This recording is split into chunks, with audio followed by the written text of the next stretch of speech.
So, welcome those that are not with us in person, but we are here through the miracle of the Holy Spirit and technology. For those who I'm just meeting for the first time, I am the Reverend Carla Christopher. Please call me Pastor Carla or just Carla, because I am excited for all of us to be here tonight sharing our different wisdom and gifts as we gather for part one of a two-part session on congregational vitality, moving forward in mission, vocation, goal setting, strategic planning, healthy boundaries, and self care. How are we going to do all of that in 90 minutes?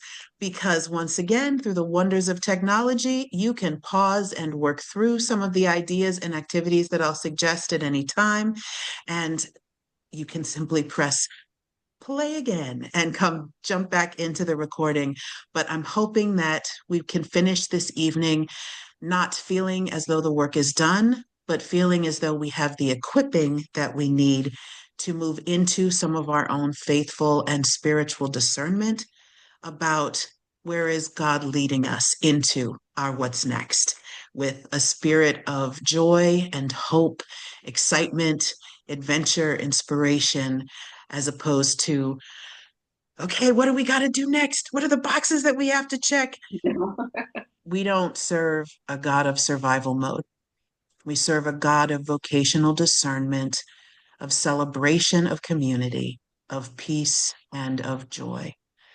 And so hopefully we can keep that if it's not fun, don't do it as a centerpiece of our ministry. If it's not bringing us joy, it's probably not something we're called to in this moment. Will there be tough moments? Absolutely. But joy, having space and place at the heart of all that we do, this is supposed to be the good news. So please keep that in mind as we're discerning together where God may be calling us.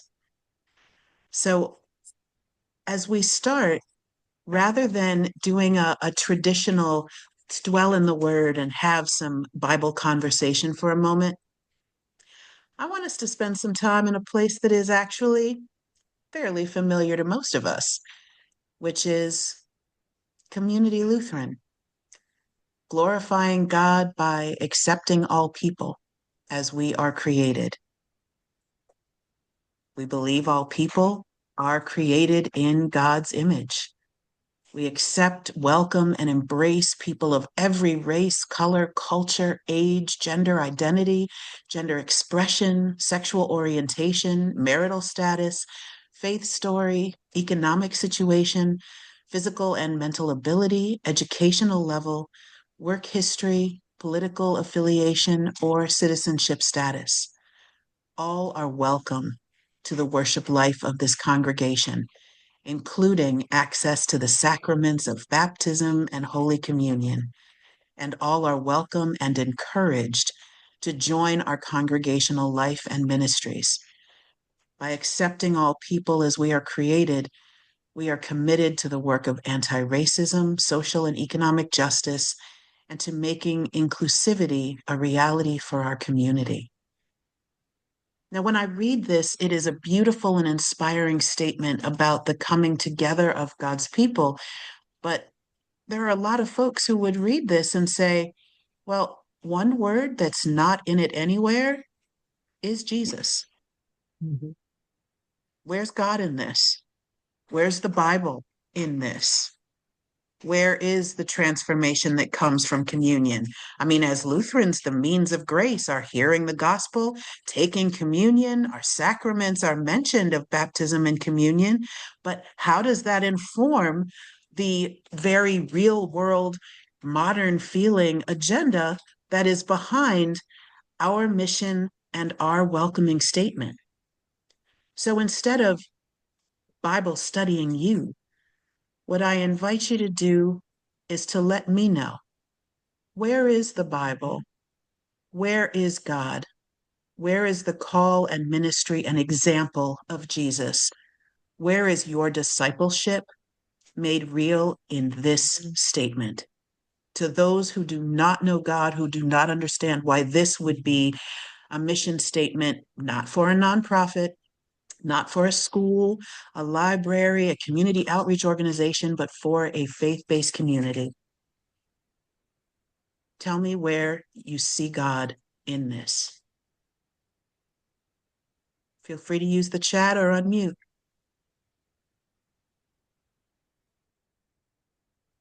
Well, I see the God in basically the acceptance of all people. And as the tag on the left says, glorifying God by accepting all people as we are created in the God. And that is, Jesus accepted everybody. And sometimes we're shunned for doing that. And so well, it may not be like blatantly stated. I think it's about treating people the way Jesus would have treated people and being open um, to loving all kinds of people.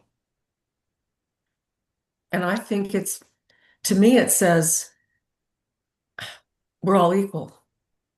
Everybody's equal. Doesn't matter. And that's what Jesus, that's how he spent his ministry. So I love this, that when I first got to read this, when I first started coming to community, I fell in love with this. I just thought it was marvelous. So I think God is in every word. Mhm.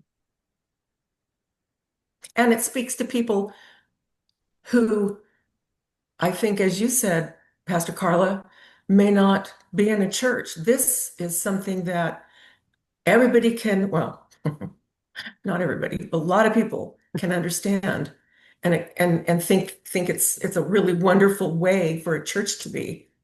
So. Yeah, I agree with what Dana said. When I first came to community and I heard that the first time, I thought, wow, these are my people. This is my church, you know? And I brought a couple friends and they felt the same way. Like it was like, oh, this is so different, Yeah. because it's radically loving people, which has always been what I believe Jesus taught. Mhm. Yeah, I think that first statement, we believe all people are created in God's image, and the rest of it kind of like, kind of supports that. And I'm the same way. I'm like, when I read that, I'm like, wait, the first time I'm like, I've not been in a church that seems to be that radically welcoming, but I also see it, in when they're talking about the baptism and the communion, that everyone's welcome to all of that. So.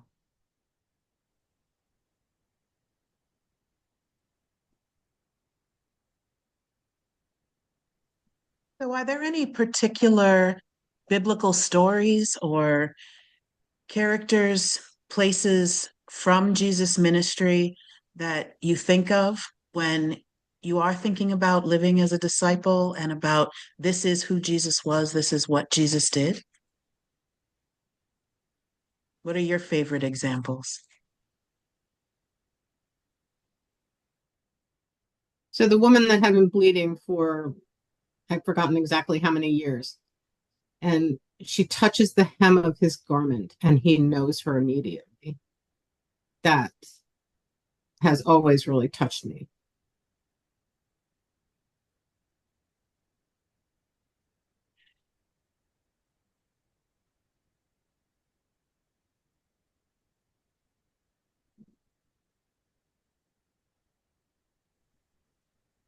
Any others?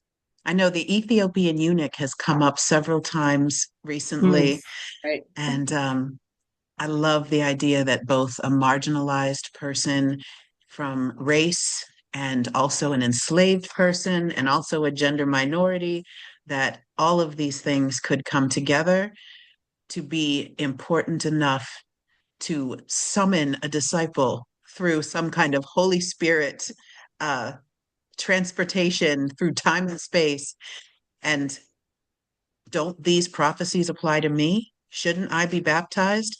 It's not just a seeking out, it's an uplifting of the advocacy of the marginalized person, Mhm. being able to speak for themselves. And it shows the church following that leadership and saying, absolutely, you feel that you should be baptized and that these prophecies apply to you as well. You are 100% right. And it is the Ethiopian eunuch who says, all right, stop and baptize me then. There's a river over there. Let's get this done. And the apostle, the disciple, the leader follows the directions and says, okay, let's do what you said to do. And there's something really special about that.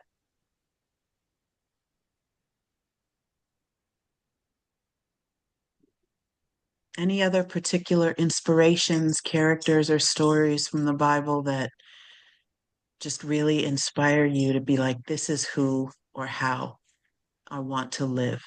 This is who I want to be following this Jesus guy example.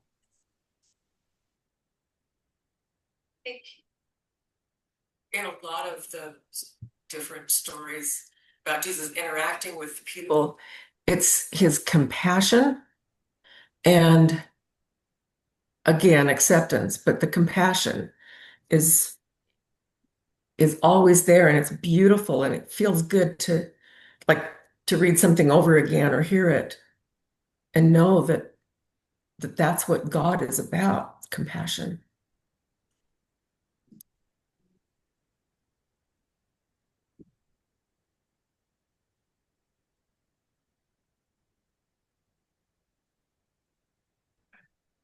Are you muted? Absolutely beautiful. So I'm going to invite you into doing just a short exercise with me, because we know, right, that part of the work of how we move forward as a congregation, as a community, is about being firmly centered in our mission, that all roads must lead back to that core aspect of who we are. As we're figuring out what are our priorities, what do we do next, how do we discern if this is something we're called to or not, the first gate that we pass through on that journey is this in alignment with our mission, with our welcoming statement, with our core identity? And the other application of that is through our core values. And there are core values for individuals and also core values that are part of a community. So I'm curious, now, what would you say you feel like are the core values of your own faith, and are the core values that you see lived out in community? Some of the examples, like being entrepreneurial, being risk takers, generosity, giving from our abundance, grace. And what I love about this activity and these examples are that it's not just, well, I care about love, I care about peace, I care about grace. The invitation is to say, okay, I'm glad that this is important with you. I'm glad that this is meaningful to you. But what is the Holy Spirit call, the God call, the faith call that tells you why this is something to have meaning? So let's take a few minutes, and I'm going to pause the video so that you at home can take a few minutes to do this on your own as well. But actually think about what are a few of the core things that are part of your why. And not just what are they, what do you value, but where do those beliefs come from? What do they mean lived out in real time? Is practicing grace on its own just something that's a good idea? Or does living out grace mean that as God gives us a lot of second chances, we also are called to give second chances to folks? It leads to my work with marginalized people who may not necessarily live, love, or behave the way that I was raised to think is a norm or the way that folks should behave. And it helps me expand my understanding of what we hold space for, what we honor and lift up. So I don't just want to know that grace is important to you. I want to know what it looks like lived out. What does love look like lived out? What does peace look like lived out? Why does it matter?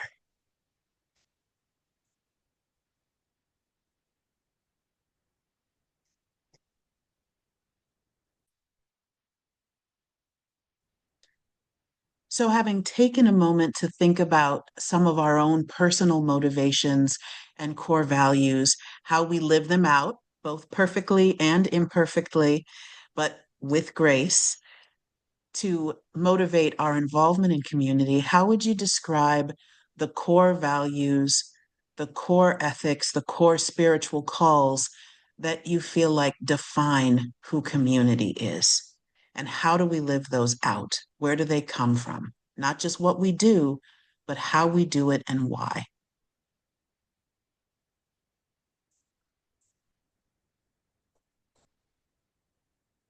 And I appreciate, Marion, you just mentioned that, part of a core value is very much social justice.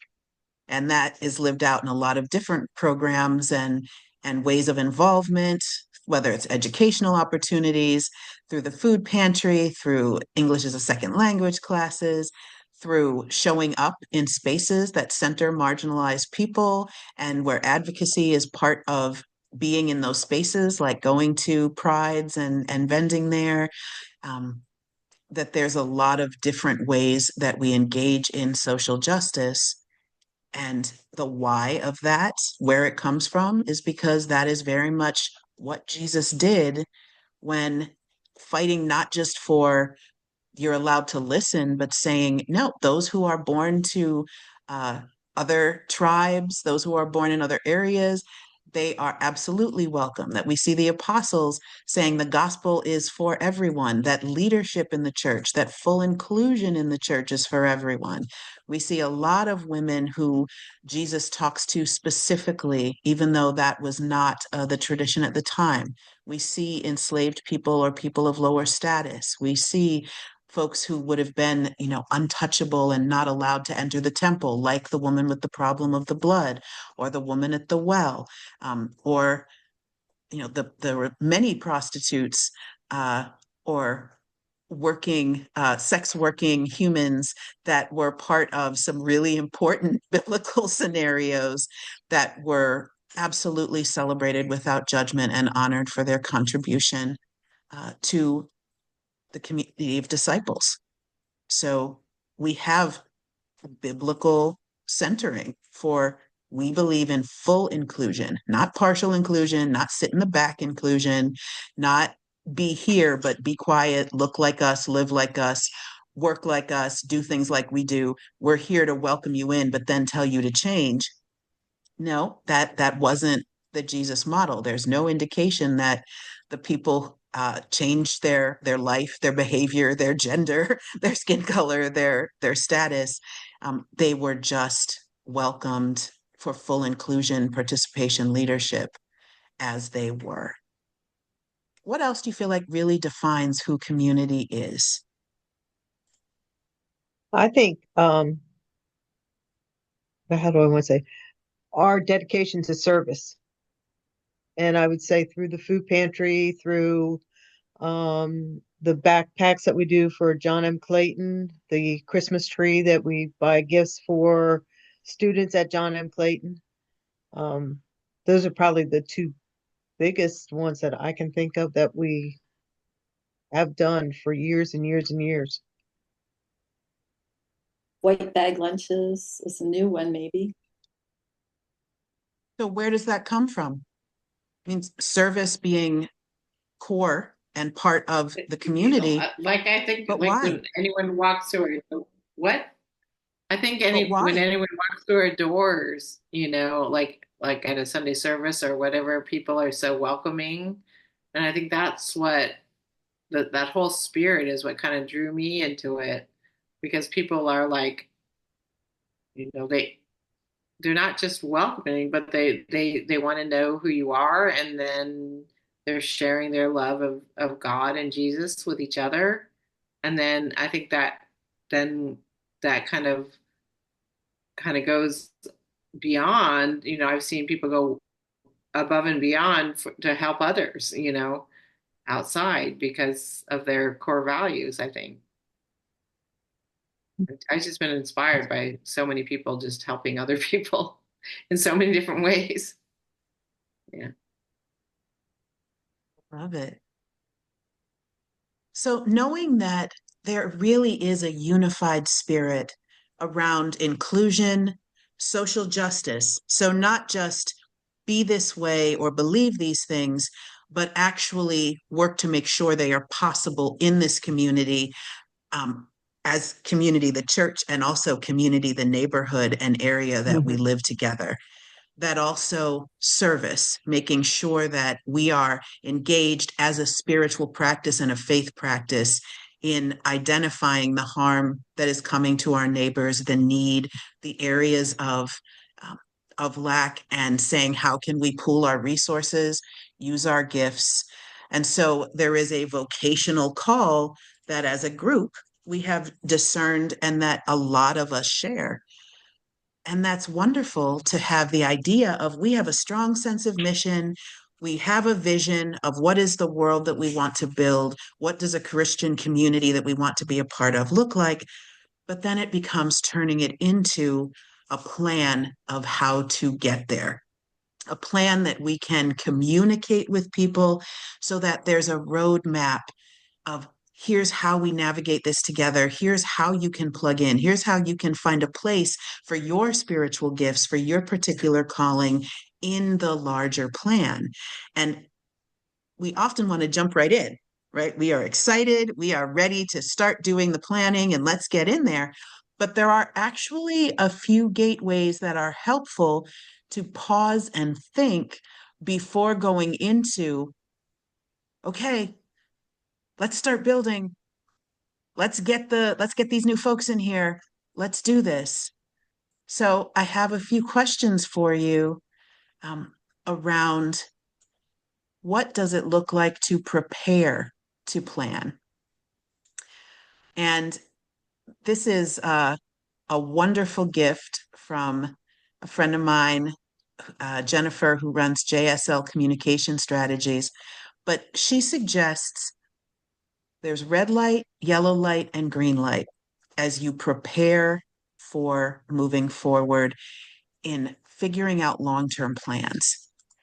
Because if you have a red light, you need to fix that and address it before moving forward so that we are using our resources of time, of talent, of people, as well as of financial treasure in a way that shows wise stewardship. So the first questions, if the answer is yes to any of these questions, then that needs to be addressed before moving forward. So some of the big things that can be red lights, is there an urgent or immediate crisis that is taking the time and energy of the board, of the CEO, of the pastor, of any primary leader? Because if there is an immediate crisis that needs to be dealt with, before you can re-access that part of your brain to be creative and dream, you need to identify these are the very big things that we need to handle right now. And I know there's a lot of questions at community about, well, we need more place for our food pantry and we need space to figure that out. Now, I would say that is absolutely important and a priority. It doesn't rise to the level of crisis because it assumes that we've decided that we're still called to the food pantry and to the food pantry at a certain size and at a certain frequency. There's a lot of discernment involved in even deciding what ministries are priorities. And to make sure that we have space for that discernment, are there any major crises that are absolutely stopping us from being able to really do the work of centering and prayerfully discerning? Is there leadership that's in transition? Is there a leader preparing to leave? Are we onboarding a new leader? Some of those things generally should be handled before making major decisions about the direction of a large community or organization, because you want to make sure you have the gifts, the leadership, the support, and resources for a direction rather than choosing the direction and then saying, oh, well, let's get somebody in there and tell them that this is what the Spirit has called them to. Now, It's important to have a mission and a vision and core values in place because that helps you determine the right leadership. But the actual specific plan and how that's going to be lived out, you really want leadership in place for that first. And that's not just who's the pastor and who's the president. That's who's the team heads. That's who is handling finances, who's handling communications. That's who is going to help us get this news out and deal with obstacles when they occur.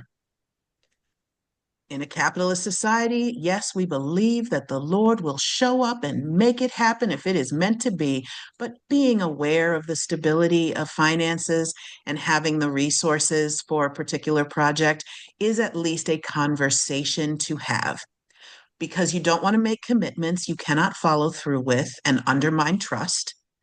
You do not want to encourage people to dream about something you are so far away from it being possible that people will become discouraged, disinterested, and disengaged before they're able to see at least some low-hanging fruit, easy wins relatively early in the process. It is important for keeping people engaged, for keeping people excited, for giving people a sense of purpose, inspiration, and motivation so that they stay involved and engaged, to have the resources to provide at least certain levels of wins, of success stories, of motivation, of support and resource, if it's continued training, licensing, basic supplies along the way to what the ultimate success looks like. So do we need to get resources before we move forward to at least make sure that we are not going to be struggling with the basics at the very beginning, because that will burn a team out? And do we also have that board and staff who can and are willing to commit time and engage, not just in let's get it done, because we love our Marthas, but we also need our Marys. We need dreamers, visioners, researchers, story gatherers, listeners who can figure out what resources are available in the community, who can take the pulse of the membership, who are not just the folks who say, I will get this accomplished if you tell me what to do, but are able to do some of the visioning of, let's find out what's possible. We may not have the imagination, we may not have seen it done before, so let's find the right folks to talk to, the right places to visit. Let's go and expand our vision of what is possible. So my question to you is, are there any red lights that need to be addressed in communities' community before deciding on the next level of steps forward? What do you mean, Deb, if the answer is yes? Okay, I was trying to be quiet. I'm sorry. So we had some wonderful feedback and sharing around our red light questions, recognizing that there are lessons to be learned even from what things jump out as, oh, we really need to do some caring and concerning about that. And what that does is show not just what might be a red light issue, but where is there maybe some anxiety in the system? Where is there some history that might have occurred in the before times that offers us some challenge? So if there's extra worry about the finances, we're called to ask, are we actually worried about finances in a way that is based on balance sheet, financial securities, budget, or are we worried about finances because there's a lot of change there? There's a lot of transition. There's been broken trust. There's a lack of clarity about the process, and it's people that don't know how the finances work. We haven't had the transparency and accountability. So it can be also an invitation of, if something leaps out to you in particular, like finance, what is the why behind that? What is the area of, this makes me feel uncomfortable, or I'm worried about this for our congregation because, is our leadership in transition, or are they in crisis? Is there a sense of worry about finding the right leader, the right type of leader. Is there a feeling that there's disagreement over what leadership looks like? Has there been leader conflict in the past? What are the reasons, if leadership is what jumps out to you, that you are feeling that sense of real concern? Is it based strictly in fact, or is it also based in history, system, some understanding of what has happened before, or areas where there's a lot of unknowns? Because unknowns increase anxiety significantly, which comes up a lot more in our yellow light questions. These are the things that often cause really, really well-intentioned efforts to get stuck, where we have a good set of goals, we have some plans, or at least we have the ability to start making those goals and plans. We've got well-intentioned, equipped leaders in place that are willing to at least work to learn what they don't know. We've got the very basics to get started on that. But then where do teams get hung up? And they get hung up. Are there some folks that have past experiences, perceptions, assumptions that they are particularly resistant for a specific reason? Is there one or two people that are resistant for a reason? Is there a particular conflict that's stopping folks from being able to work together? Family systems work is applicable not just in family therapy and counseling, but it's also a part of any workplace, any team, any group, any board, any council. There has to be a set of community agreements. This is how we're going to work together. This is the accountability we're going to hold each other to. This is the way we're going to communicate.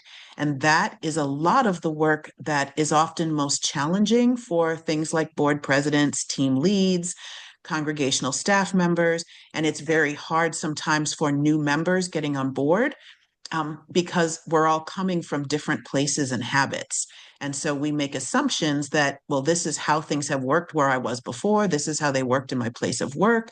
This is how it works in my head. But if we haven't had those conversations, then we may have very different realities and perceptions about the exact same situation. And we are making decisions not on the same page, and more importantly, not using the same process. There must be agreement about process. Here's how we're discerning together. Here's how we're praying together. Here's how we're mapping this out. We're having conversation around it. We're making sure that we're communicating regularly and repeatedly through multiple formats so that everyone is on the same page. We are not surprising people. We are giving them as much as we can in advance and letting them have time to think about it, ask questions, seek clarification, and do research. We are giving people time to think about things and process them after discussion.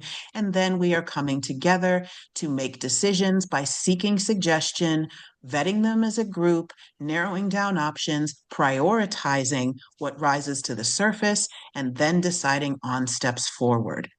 But that process and having clear people whose job it is to shepherd through that process is very important, so that there's not a bunch of people going down different roads in their head and then feeling confused about where we are, when it's going to happen, who's the bottom liner, whose job is that, when is it going to happen, and becoming agitated, anxious, upset, or just divesting because they're discouraged, they don't understand what's going on, and they're frustrated at the lack of the roadmap, so they just stop journeying. And so one of the questions that I ask you is, in terms of the equipping, in terms of understanding responsibilities, lots of the teams that I've talked to have been excited and experienced and wise, but it has come up multiple times. You know what? Having job descriptions around this or that, having like written out guides, having a description of what this is. It says on the calendar it's a Bible study, but it's really a book group and it's really a progressive spirituality discussion group. And so we feel like we're not able to extend authentic invitations to folks because there's not clarity about who we are and what we're doing. What are the areas that, in experience, that's fine because it can be rectified, that we need to get support for board, for staff, for team leads, for members of the congregation? What are the areas of preparation, of learning, of information sharing, of communicating, where you feel like there may have been gaps that are stopping people from all being on the same page? Because after we deal with the red light crises, the yellow light issues are all about getting people on the same page so that we can do the work in a way that's healthy and promotes engagement and buy-in.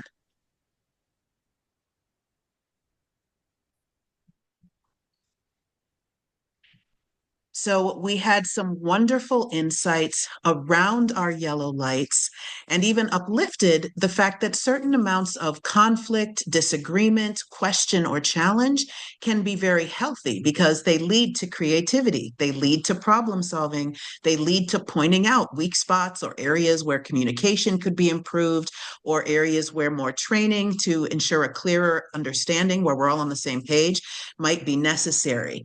But that is why we do our mission work first, why we do our core value work first before we move into strategic planning. Because if we don't agree on a mission, we're going to be so fundamentally not in alignment around how to set goals that we're not going to be able to then work out a strategic plan on how to get to those goals. There needs to be enough in common around mission that you'll be able to agree on goals, and then you can negotiate, what do we need more resources for? How do we prioritize?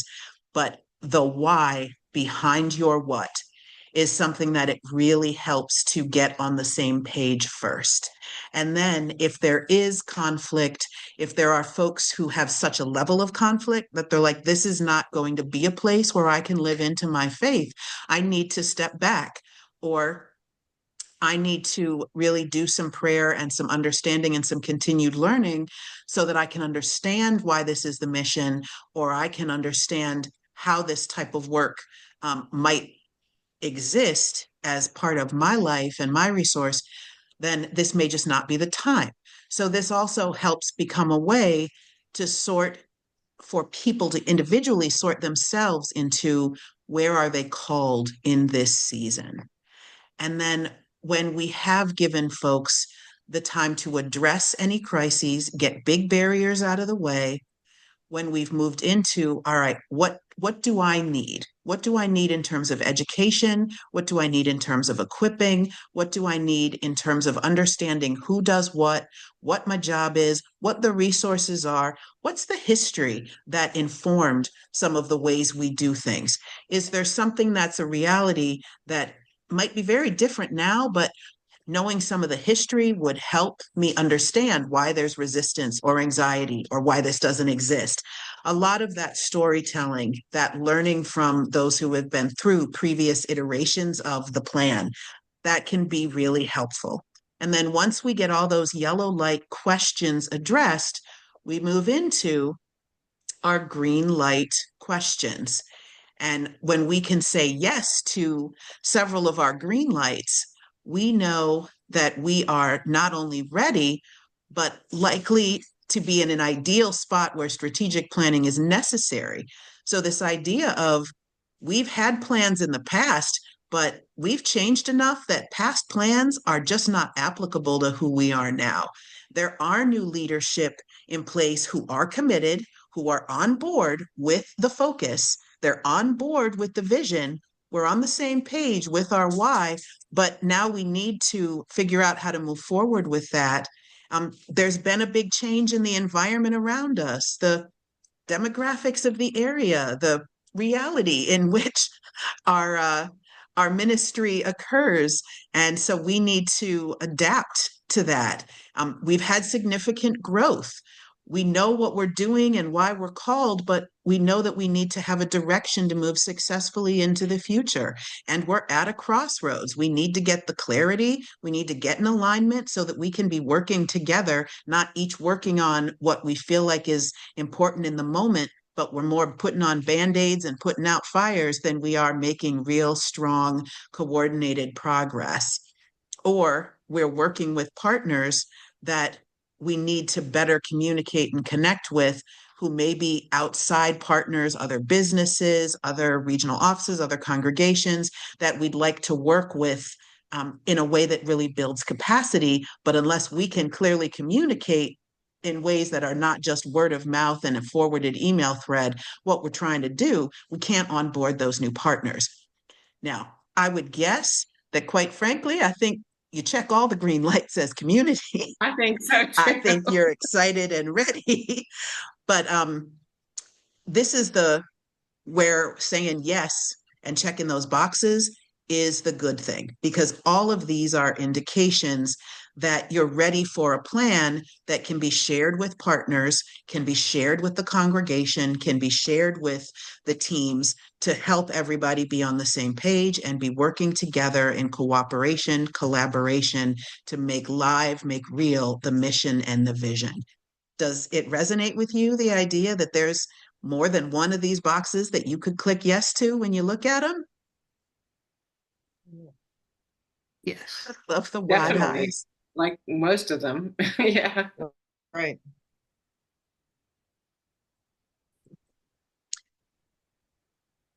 So just very briefly, I want to introduce two things that I'd love to have you play with. And this is homework, whether you are watching the recording or whether this is live. Got to have something to keep you excited and motivated until next week. There's two very tried and true, very popular methods of goal setting, because it's one thing to say, we need a reconfigured sanctuary where we can have concerts and have people comfortable and accessible and have it just be the sanctuary of our dreams. Or we need a food pantry where we don't have to rebuild an entire supermarket every other Tuesday morning, right? Those are wonderful goals, but that's not actually the kind of goal that can helpfully be strategic planned. What that is an idea. We take ideas and we turn them into goals. So the classic one that I'm sure you've heard plenty of times is the good old-fashioned SMART goal, right? We are familiar with SMART goals, that a SMART goal needs to be specific. It needs to be measurable. It needs to be attainable, what you can actually do. It needs to be relevant, related to your mission, your vision, your purpose. And it needs to be timely. There needs to be not just we're going to do this, but we're going to do this in this period of time. Here's when we're going to reevaluate. Here's how we're going to know if we've achieved success or not. So, for example, we want to fix our sanctuary. Okay, well, let's be more specific. We want to adapt our sanctuary for what? To increase sight lines for our tech people, to allow better Wi-Fi so that we can have our clicker work faster. We want larger screens. We want mobility to hold concerts and social events in the space. We need specific reasons for what needs to happen in the sanctuary, that we can say, these are what folks who do that work have said. So saying, even we're being specific, we want a more tech-friendly sanctuary. Well, we need to talk to tech people and have them give us measurable goals. I need to be able to see folks over here, and I need to be able to create a space where folks who don't want to be on YouTube or live stream can sit, that we can mark as a safe space for the internet within the sanctuary. And right now, the way our cameras are positioned, that's not possible, right? We need those measurable goals to be able to say, okay, did we meet this? Yes or no? And we have to sort, are those attainable? Is that something that's realistic? Because we don't want to set people up for discouragement with an unattainable goal. So sorting through all the dreams, the ideas, the hopes, and to make them a plan, we need to separate them from being attainable versus not attainable or realistic, at least right now. Relevant is vetting them against our purpose. This would be a great thing. I would love if we could have, hand painted murals done by local artisans on every wall. That'd be super cool. Is it core to our mission? No. So then are we going to prioritize that over other things when we're looking at finances, at time, at all that stuff? No. We're going to prioritize according to alignment with mission. Is this helping us better live into our mission? After that, if there's resource, time, and energy for extras, then that's what happens. And we also have other priorities to get to. So we want to set a timeline because that's how we keep people engaged. That's how we get people excited. That's how we do better successful fundraising. And that's also how we know if something isn't working or not. If we talk to a contractor and they say it's reasonable to do this in 6 months and it's 18 months later and we still are sitting on milk crates because the pews are gone and the chairs have not arrived, we know there's a problem and we need to revisit and figure out what the problem is. That's why timely goals happen. Too often, something might be going wrong and we miss it because we didn't put in time-based checkpoints to say, we're going to review these finances monthly. We're going to review this progress quarterly. We're going to check in with these folks at certain times to make sure that deadlines are met. That's how we know if someone has run into difficulties, if someone is struggling, if we set a goal and it turns out it's not as attainable as we thought, and so we need to make changes or redistribute resources differently. Adding those time limits and boundaries on the goal is what helps us do those things. So what I would like you to do is pick your favorite idea. Be clear, I said not goal. I said pick your favorite idea for community. Something that you would love to see. I want to see a pole barn. I want to see a kids area. I want to see having ESL meet 5 times a day, and then give me the SMART goal version of that. Take that idea and make it a goal that is specific, that's measurable, that's attainable based on your best understanding of current resource. How is it relevant to the mission of the church and be able to describe and articulate that? And then also, what is a realistic time to keep people motivated, to get it accomplished to where it still has meaning and it's going to be part of this strategic plan, not 2 strategic plans down the road, and that we can make sure to have the ability to check in with folks. So pick your favorite dream, your favorite hope, your favorite aspiration, your favorite idea for community, and SMART goal it. And then there is one other type of goal that I am a fan of, and those are the long-term goals or the dream goals. And these are called hard goals. And hard goals are goals that are particularly heartfelt, they're animated, they're required, and they are more difficult. So what does that mean? Well, we use hard goals for long-term goals that we don't necessarily have the time for because we don't know how long it's going to take, but they are particularly close to our heart. They're a passion that we know we're going to have the passion for this for a long time. Like one of my hard goals is ending racism. I can't put a time limit on that, but I know that I have been passionate about ending racism for multiple decades. And I know that I will, even if I have to take a break, I'm going to find the energy to keep at it one way or another. And then how are you living into that now? How are you connected to that goal now?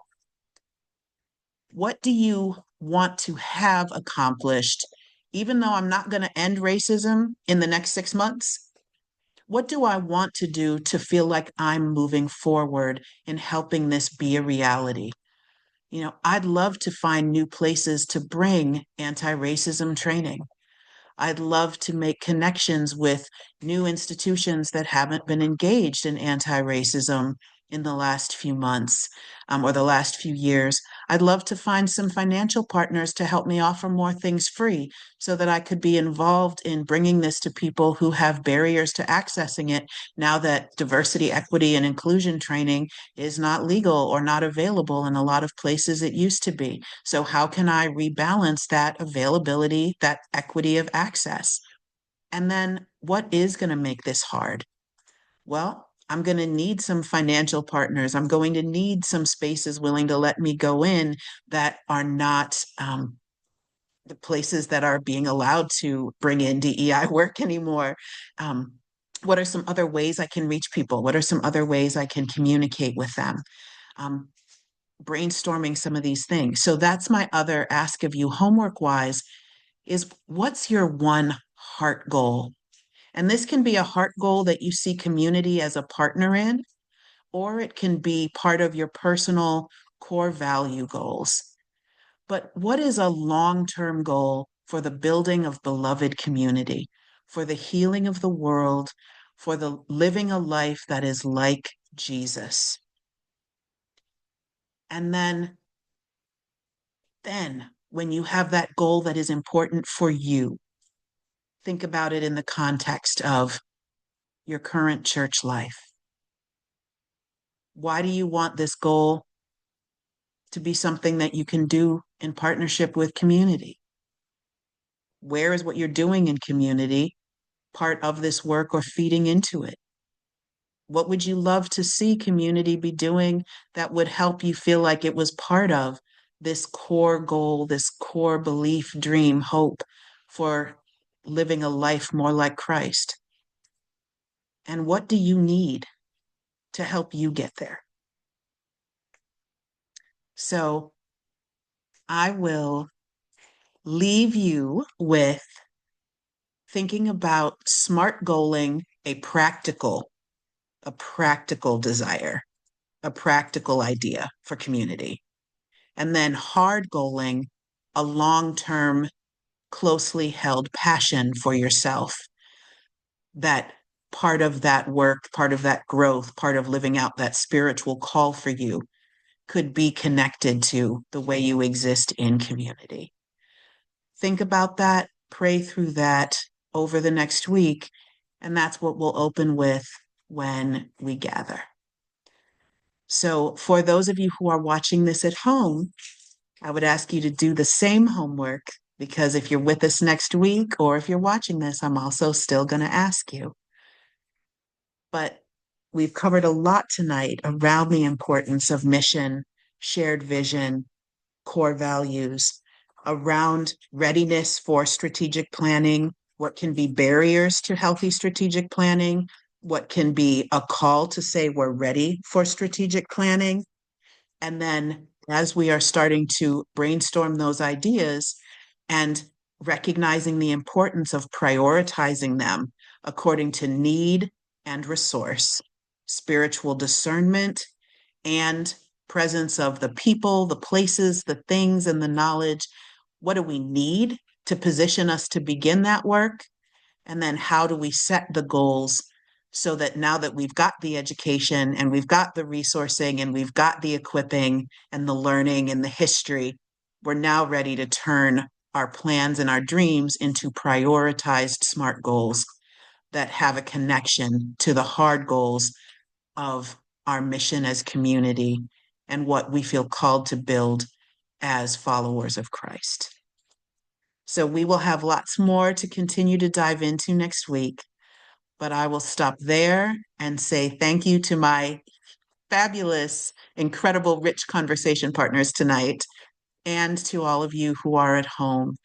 May the peace of God, our Creator, our Redeemer, and our sustaining inspirer be with you and care for you tonight, through your weekend, and always. Blessings, friends.